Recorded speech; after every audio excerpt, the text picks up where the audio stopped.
Greetings, my dear friends, and welcome to another episode of Reading Epic Threads. I'm your host, Patrick Gunnels, joining you from Houston, Texas, and today is March 20th, 2025 at 8:11 p.m. Central Daylight Time. Welcome to the tyranny of daylight savings. All right, have I got the correct microphone? That's the question. I think I do now. We should be fine. I'm going to be doing a relatively quick show today. It is live though, so do hit the thumbs up on Rumble. Hit the thumbs up on Substack. I'm generating live on Substack now as well. That's always fun. Love being able to do that. I have a new computer now. It's finally built. I don't know how it looks, but it's really potent. It's a really powerful computer. I've been using a laptop for years now. Now I have a tower here. And I had my future brother-in-law build it for me. So, and he's a computer geek, like big time, knows his stuff. And he says, this is the shiznit. So I'm very excited about that. In any event, thank you everybody for being here. Hit the thumbs up. There we go. All right. So we got a few of you watching right now. Good. Thank you so much. Hit the like. Today's episode is from Brian Cates. I haven't done anything from Brian Cates in quite a while, and it's just nice to be able to catch back up with him. But today's episode is entitled Part 1, The Brutal Education of an Election Integrity Activist. And those of you who go back a certain distance will remember a little thing called the election of 2020, a little thing called the pit, little thing called the Cyber Symposium, little thing called Mike Lindell, and what a time it was. But I'm going to tell you right now, my friends, it wasn't super, super fun. Anyway, let's go ahead and get started. One moment, I'm getting a call, and I can't take it right now, so I think I probably just better let him know I'm live. I'm live. All right, so let's go ahead and get this bad boy fired up. Today's episode from Brian Cates, from Rise of the New Media Newsletter, Part 1, The Brutal Education of an Election Integrity Activist. From November 2020 through the fall of 2023, various attempts were made to distract and misdirect the election integrity movement. I know because I was there. By Brian Cates. The people who infiltrated the election integrity movement following the 2020 election theft to try to artfully steer Anons and MAGA down misleading rabbit holes of PCAPs and mules and Connect by claiming China engaged in digital malfeasance with vote totals in the background states via election machines they control, or use of mules prior to Election Day 2020 were unsuccessful in their agenda.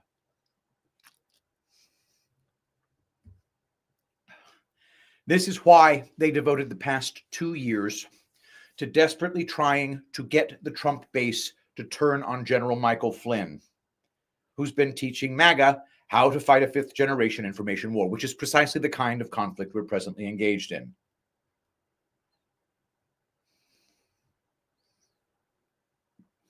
The early days.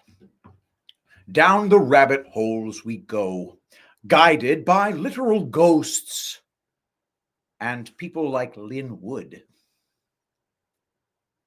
The early days. If you've researched exactly how the 2020 election was stolen, and I have, then you know Trump was winning handily on election night. Whatever digital manipulations were supposedly going on from China, Trump was going to win, going away, and be declared the winner before midnight, unless drastic and dramatic action was taken. Which is what happened. They were forced to make last minute, desperate leaps that they didn't want to, after all of their pre-election day activities failed them.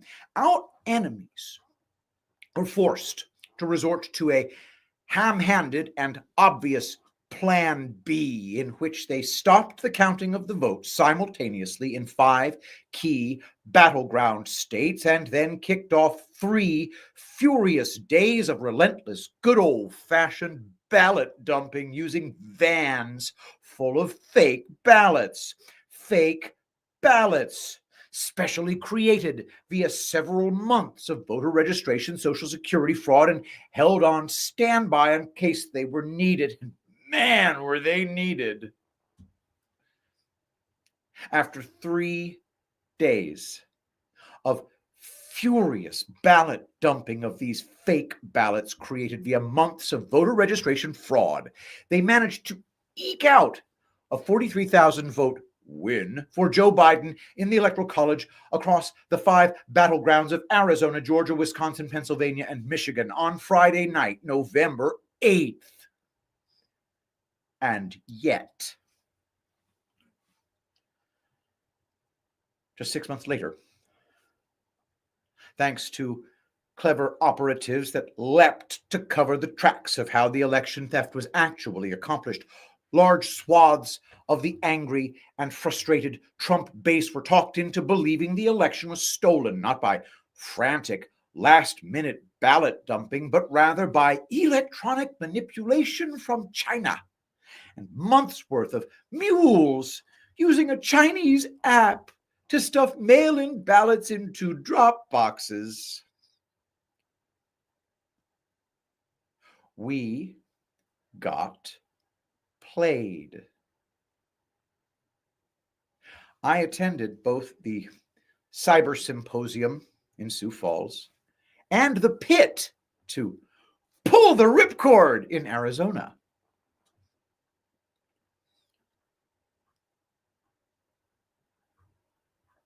Many pictures. I was there too, guys.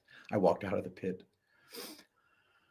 I saw the claims firsthand, up close and personal. I do not say this lightly. I got played twice.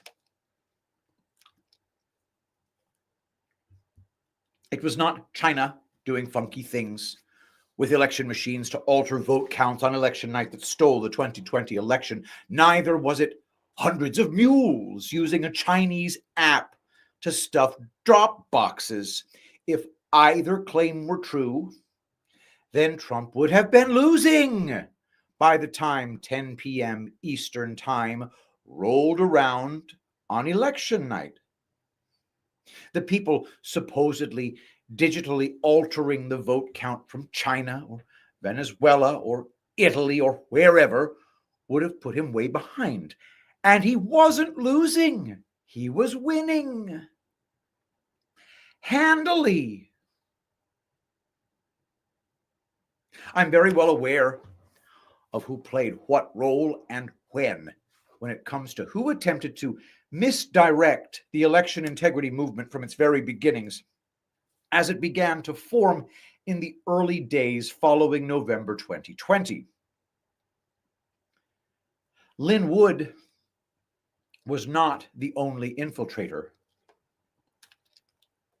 spelled infiltrator. No, I didn't misspell it. Who wormed his way in early on to try to very helpfully steer everyone toward fantastic tales about hammers and scorecards and Chinese manipulations of election machines to flip vote totals on election night. Pictured here, Dennis Montgomery, who did not attend the Cyber Symposium. Never pictured anywhere, Mary Fanning, national intelligence researcher and author. Also did not attend the Cyber Symposium. Dennis Montgomery and the lady I have affectionately dubbed the ever-elusive Mary Fanning managed to talk a gullible Mike Lindell into believing they had handed him the PCAPs that incontestably proved how it was China that stole the 2020 election for Joe Biden.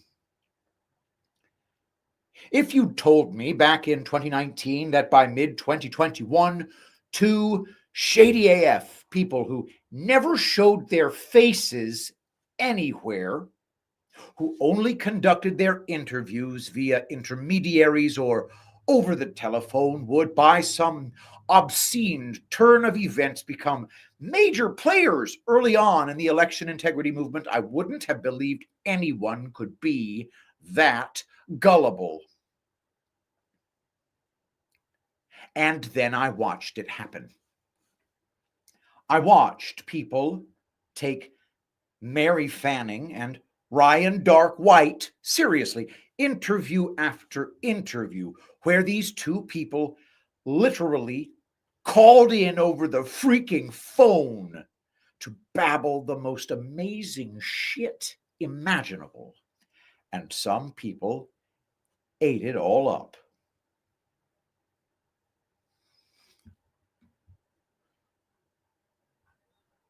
Lynn Wood promoted a transcript from his whistleblower, Ryan Dark White, a.k.a. John Here to Help, a.k.a. Dr. Jonathan McGreevy, in which a fantastic tale unfolded about how Rod Rosenstein and his Dirty Tricks Squad out of Baltimore, Maryland, stole the 2020 election by using the Hammer scorecard supercomputer developed by Dennis Montgomery. Yes. There was a time that both of these men were taken seriously by large parts of the election integrity movement. Thank God we outgrew that. Turns out it was U.S. Attorney Rod Rosenstein and the DEA team in Baltimore that sent McGreevy to prison for several years when he was caught with thousands of opioid pills in his residence. Upon leaving prison, McGreevy embarked on a literal revenge tour where he went around contacting any conservative lawyers, reporters, or people involved in famous cases such as the Seth Rich murder or the case of Cheryl Atkinson's computer being hacked, to tell them artful variations of the same story. That no matter what bad thing had happened, Seth Rich being killed, Atkinson's computer being hacked, the 2020 election being stolen, the culprits were always the same. Who killed Seth Rich? Rod Rosenstein and the Dirty Tricks Squad in Baltimore. Who hacked Cheryl Atkinson's computer? Rod Rosenstein and the Dirty Tricks Squad in Baltimore. Who stole the 2020 election from Trump? Of course, to hear McGreevy tell it, it was certainly Rod Rosenstein and the Dirty Tricks Squad in Baltimore, using Dennis Montgomery's Hammer and Scorecard supercomputer. When you discover in your research that a person seeking out sensational and controversial events to interject himself into the story in such a way that he is always pointing the finger at the exact same villains as being responsible for everything, this means one of two things. One, Rod Rosenstein and his Dirty Tricks Squad in Baltimore are exceedingly talented individuals who orchestrate murders, have extensive computer intrusion skills, and can steal elections with little trouble from Maryland. Or two, a small-time asshole opioid pusher who got busted and sent to prison by the Baltimore U.S. Attorney and several DEA agents is going around telling everybody tall tales that make the people who ruined his life look like supervillains. Guess which one is more likely? The Cyber Symposium $5 million challenge. Go to frankspeech.com.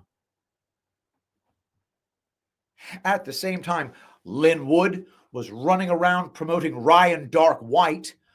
Both Dennis Montgomery and his muse, the ever-elusive Mary Fanning, were approaching Mike Lindell and somehow convincing the My Pillow entrepreneur that the PCAPs they were offering to him contained the definitive and uncontestable proof that China stole the 2020 election from Donald Trump via remotely altering the vote totals on election night. So, by the summer of 2021, I was simultaneously tracking two developing issues: the Lynn Wood claims with Ryan Dark White, and the increasingly confident pontifications from Mike Lindell that he had the proof that would reverse/overturn the results of the 2020 stolen election.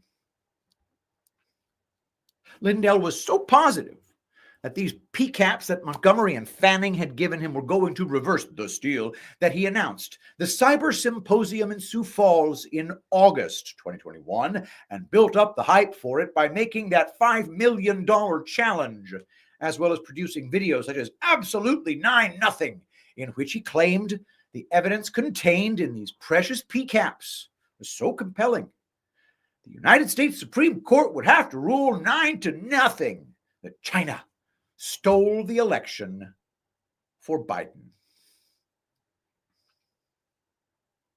While I was never taken in by Lin Wood or Ryan Dark White's tall tales, I was still intrigued enough by the claims being confidently pontificated by Lindell to pay my own way to the Cyber Symposium and cover the event in person. It was an amazing experience and nothing like I anticipated. It wasn't until around 2023 that the election integrity movement managed to separate most of this wheat from the chaff and get a realistic sense of how the 2020 election theft was actually carried out. But during these early days, there were several well-organized and concentrated efforts to guide the movement into several dead ends, a plethora of tall tale tellers, either working on their own or for their own reasons or for intelligence entities, made attempts to get us all to jump down endless rabbit holes to nowhere. We're here anyway. The infiltrators failed. Well, they failed. Most Anons figured it out, what these people were up to, what they were trying to do. Some figured it out way before I did, some after. A few are still struggling with it. It can be hard to admit you got taken in. There's probably still a few forlorn people out there stubbornly chasing the PCAPs or the Connex stuff, trying to prove pre-election day drop box stuffing by mules or remote Chinese manipulation of election machines and vote totals stole it for Biden. Sad. Beginning in the fall of 2023, as their influence in the election integrity movement waned, one by one, these infiltrators began to turn on General Michael Flynn. It's the common denominator at this point. I'll be writing more on that at a later time. Most people have not yet figured out the massive role voter registration fraud played in the 2020 election steal, where fake names, social security numbers, and real and fake addresses are used to register voters in a given county. Mail-in ballots were then sent to that name, address. That ballot was then filled in and returned and counted in the election. They can't figure this out.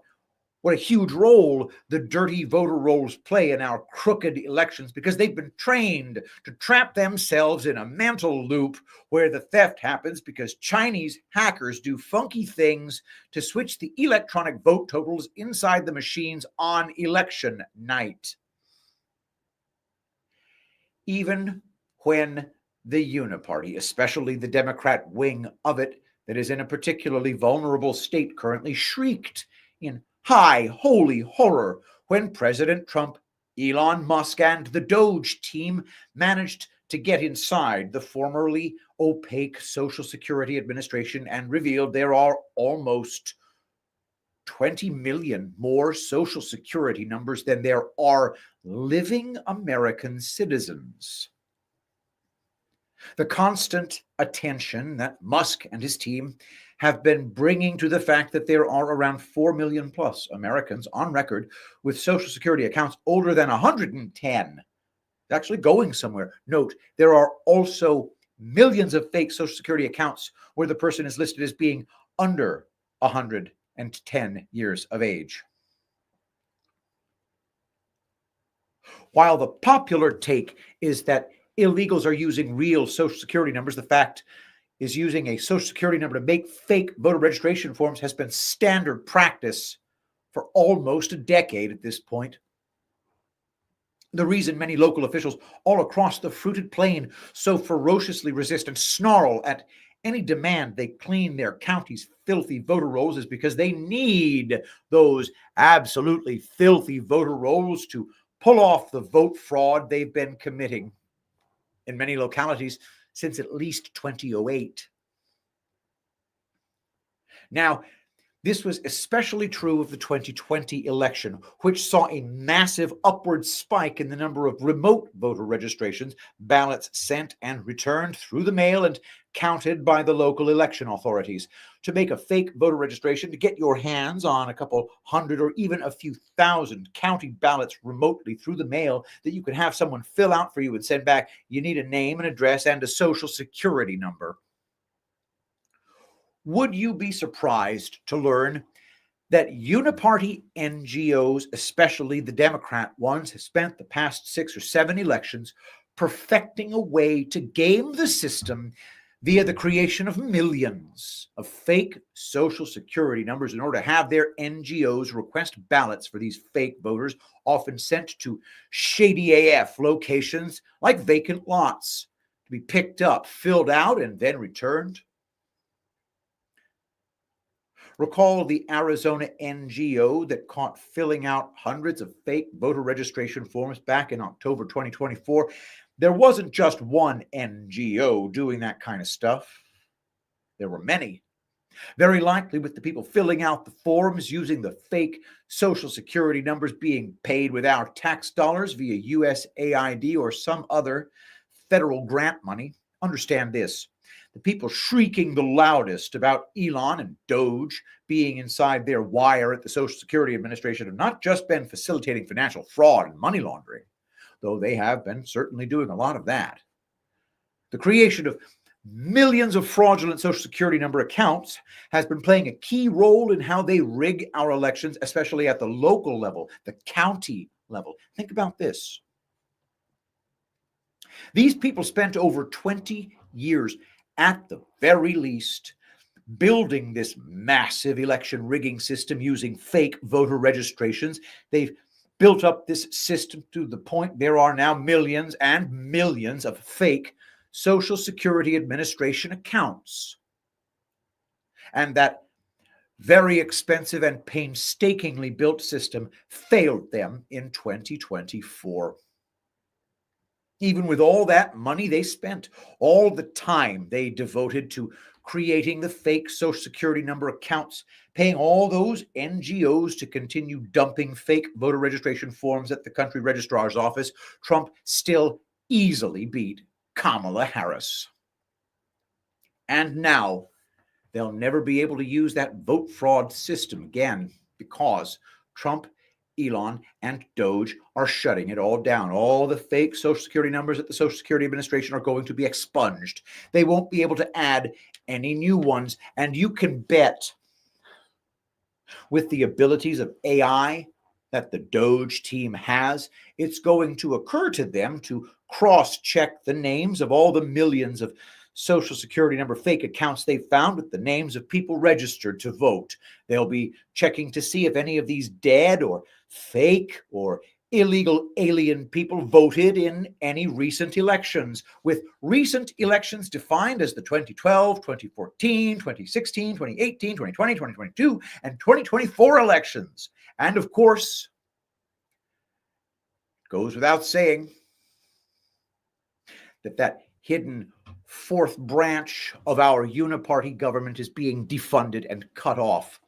So there won't be taxpayer funds coming to those folks in Pennsylvania or Arizona or wherever to pay them to fill out fake voter registration forms using fake Social Security numbers so that they can get mailed county ballots to fill out and turn in.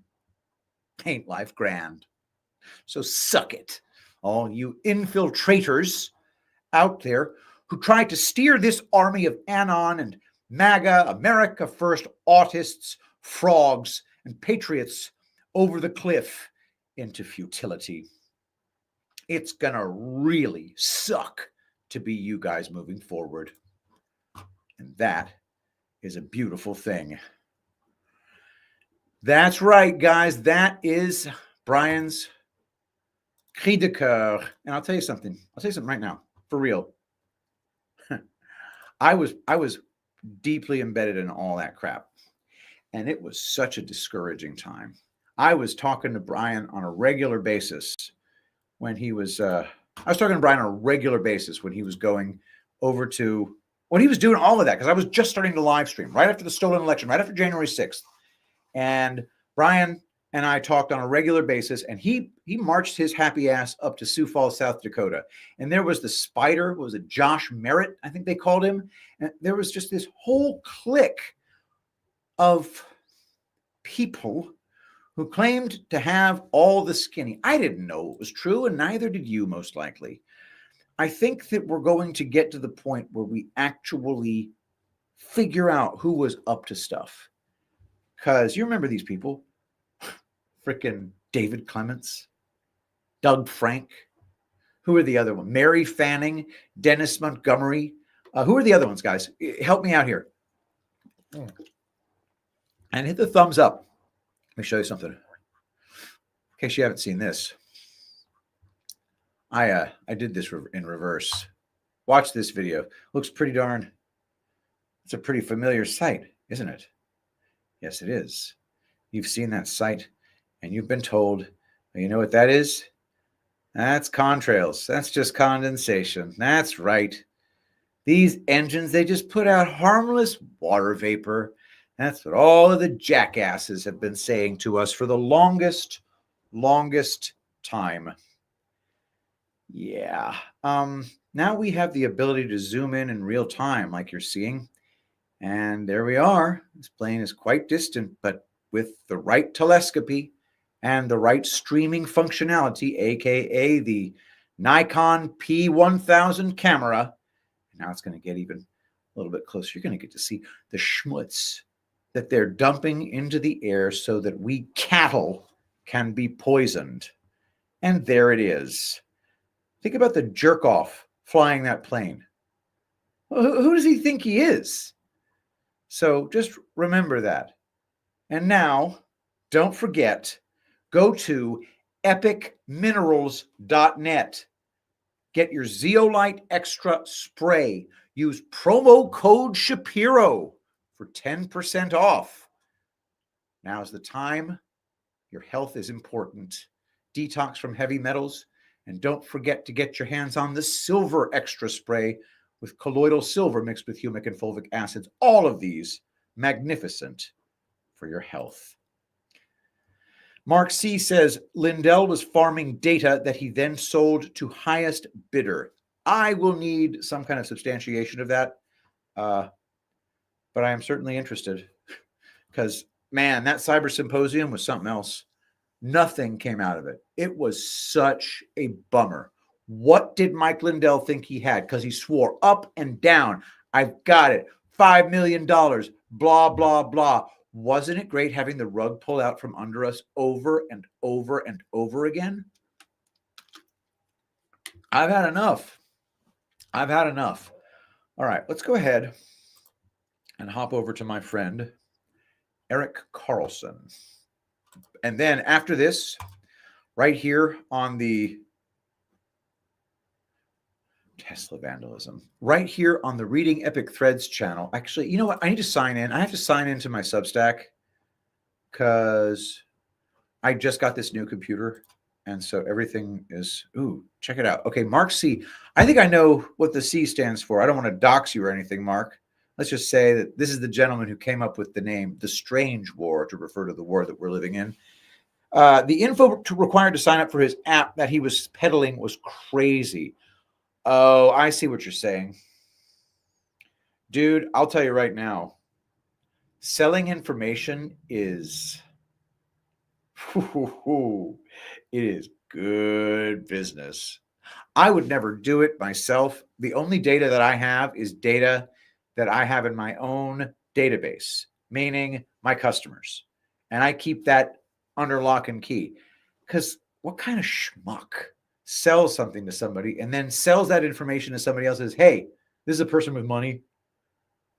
What a dick move. Honestly, that should be illegal. I think that should be illegal. Whatever. But it is friggin' lucrative, man.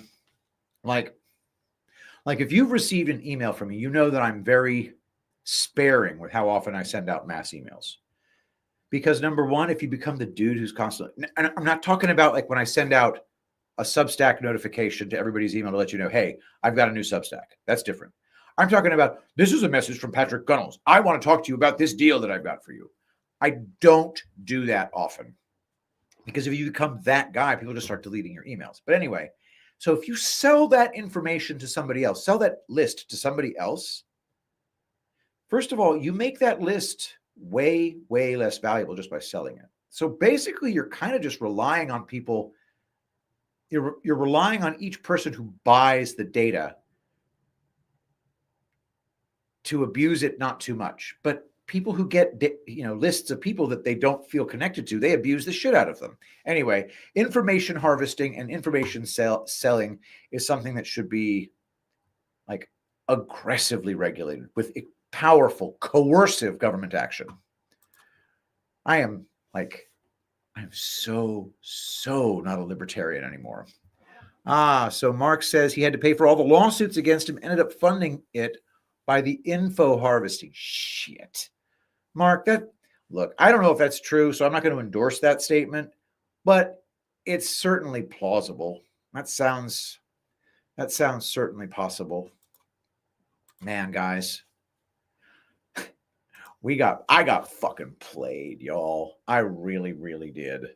Anyway, after this show, here on Reading Epic Threads, on the P. Gunnels Rumble channel, aka the P. Gunnels 1 Twitter channel, and even this crazy YouTube channel, Reading Epic Threads, that Mark C is on right now, you will be able to watch episode 1 at 10:30 p.m. Eastern Time, 9:30 p.m. Central Daylight Time. That's 45 minutes from now. Crypto Curious, a show that I am co-hosting with Steph S. And we're going to be talking crypto. It's going to be a good time. And if we're very, very lucky, we're going to start having guests on the show. And it's going to be great. I am going to demystify cryptocurrency for you. I'm going to show you exactly how it works. We're going to go through the latest crypto news. And we're going to get to the bottom of what everybody is talking about. I know there are some of you who don't really understand it. There are probably some of you who think you do, and there are things that you're missing about it. So definitely check that out. It'll be not during this stream, but it'll be on this exact same channel right after this show. Okay, without further ado, let's hop over to Eric Carlson and his piece, Tesla Vandalism, Domestic Terrorism. This is from ericc.substack.com. Before getting into the meat and potatoes of this piece, let me ask the question, what did we expect to find from the JFK files? The FBI had 3 months after Trump was reelected to shred anything that connected U.S. intelligence agencies to the assassination. They probably knew for a year that Trump would be reelected. Why would the U.S. intelligence agencies keep records of their involvement in the first place? Trump knew this, which leads me to believe there is information in the JFK files that will expose something else. Something people aren't necessarily looking for. Possibly how Russia has been used as a scapegoat for pretty much everything the past 250 plus years. I'm not sure what we're supposed to find, but we need to keep an open mind and not limit our scope, or we likely won't find anything of substance. On to the Tesla craziness. It's strange to think at one time the deep state cabal could start world wars. They controlled both sides of every conflict, big or small. They have been able to transition seamlessly from war to war for centuries. Enemy today, ally tomorrow, very 1984. Never-ending wars, complete control of the world's financial system, control of the media, control of the medical industry, rigging elections domestically and abroad. There is no aspect of society that the deep state hasn't been able to control easily, including Hollywood, the education system, and religion. Oh, how the mighty have fallen. It appears the deep state no longer has the power they once had, not even close. It appears they are running on fumes, looking for spare change between their couch cushions to continue their fight, keying cars and protesting car dealerships. Seriously, this is all they have left. This is what they've resorted to, paying Antifa-like losers to vandalize people's cars, relying on brainwashed boomers to hold picket signs at car dealerships, Molotov cocktail Tesla warehouses, and lots in the name of resistance. With the little left they have from their increasingly diminished media audience and resources, they must reprogram the 4 to 6% that are lost forever to rise up and fight against who and what they supported just 2 years prior. While 81% of Americans approve of Trump and Elon gutting the corruption and waste from the American government, the deep state tries to hang on to the last remnants of its control. Without facts to form an argument, they rely on violence and intimidation. Unable to exist in reality, they create a false reality in which to live. Their minions could once spit in their opposition's face, but now, in return, these tools of the deep state are getting punched in the mouth. No longer are their actions immune to natural consequences. A 180-degree flip-flop has occurred, and only the most conditioned cannot see it. 3 years ago, when you bought or drove a Tesla, you're viewed by liberals as eco-warriors, saving the planet, morally superior in every way. This belief held until April 14th, 2022, when Elon Musk publicly stated his interest in buying Twitter. In 24 hours, he went from liberal idol to liberal villain, all because he was interested in buying a social media company. Make sense of this. Today, if you drive a Tesla, whether you purchased it 10 years ago, 3 years ago, or last week, you're viewed as a Nazi. Swastikas scratched into the door of the cars to let everyone know that the driver of the car is a Nazi, or at least a Nazi supporter. This they determine based only on the car the person drives. What was it? MLK said something to the effect of, don't judge them by the color of their skin, but by the content of their character. Today, the radicalized and brainwashed seem to believe that a man should be judged not by his actions, but by his car. Not only is the vandalism and protesting happening by people who are paid or people who do so because of guilt that has been conditioned into them since the 1960s, it is also being done by people who have been conditioned into believing their group has been marginalized by society. I recently saw a video of a black woman keying an electric vehicle. She thought it was a Tesla, but it turned out to be a Rivian, Tesla's biggest rival. The EV that liberals are now buying after selling their Teslas in protest, well, isn't exempt from people's stupidity. For anyone who thinks it will end at vandalizing Teslas, it won't. Unless completely stamped out, this behavior will extend beyond. Unless the vandals are arrested and face fines and real jail time, angry Americans who feel they've been marginalized will begin to vandalize all expensive cars, not just Teslas. It'll become a class war. It'll extend to all personal belongings. If I can't have nice things, neither can you. If you drive a truck, the delusional sentiment could be the driver must be a white supremacist or a Nazi, at the very least a racist who's killing the planet. Why would they drive a truck otherwise? All people who drive trucks are racist earth destroyers. If you own a house, you must be an elitist. It's a can of worms. You can't afford to be opened. It must be dealt with by extreme measures. A class war against the presumed elites will include the middle and working class. A war against the haves by the have-nots. The trailer you own and live in could be evidence of your subservience to fascist elites. No one would be safe. Ironically, Teslas have cameras that can record any motion around the car in high def. The cars have had this technology for years. It's almost as if Elon knew this day would come. If there was a car you wouldn't want to vandalize, it's a Tesla. In my opinion, the vandalism of a Tesla should be considered a hate crime. This may sound strange and maybe even get an eye roll, but what is a hate crime? An act of violence perpetrated on someone or their property because of their race, orientation, or beliefs. Tesla owners are being vandalized because of their beliefs or perceived beliefs. They are being victimized because they are believed to support Elon and Trump. It's hard not to categorize this as anything but a hate crime. It's the definition of a hate crime. Where will it all lead?